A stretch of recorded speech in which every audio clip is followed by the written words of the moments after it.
କହିବେ ଆପଣମାନେ ନିରବତା ରକ୍ଷା କରି ତାଙ୍କର ବକ୍ତବ୍ୟ ଶୁଣନ୍ତୁ। ଭାଇମାନେ ସମସ୍ତଙ୍କୁ ନମସ୍କାର। ମୁଁ ଆପଣଙ୍କ ଗାଁର ପୁଅ, ଆପଣମାନଙ୍କ ସୁଖ ଦୁଃଖର ସାଥୀ।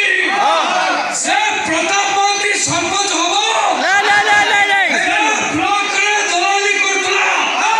ଯୋଉମାନଙ୍କୁ ଇନ୍ଦିରା ଆବାସ ଦେଇଛି ସମସ୍ତଙ୍କଠୁ 20,000 ଟଙ୍କା ନେଇଛି।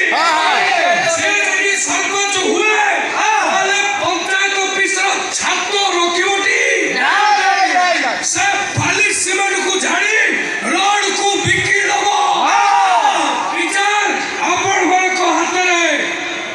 ଏଣେ ଭୁଲିବେନି, ଚାଷୀ ହୁରୁଡ଼ିଲେ ବରଷେ, ଭୋଟର ହୁରୁଡ଼ିଲେ 5 ବରଷ।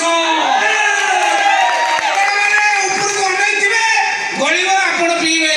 କିନ୍ତୁ ଗଳିବ ସତ, ସେଥିରେ ପାଣି ନଥିବ। ଯୋଉ ପଇଡ଼ ଗଳିବ ସେଟା ଭୁତୁଟିଆ ଗଳିବ, ପାଣି ନଥିବ ତା ଦେହରେ। ତେଣୁ ଯଦି ଆପଣମାନେ ମୋ କଥାରେ ଏକମତ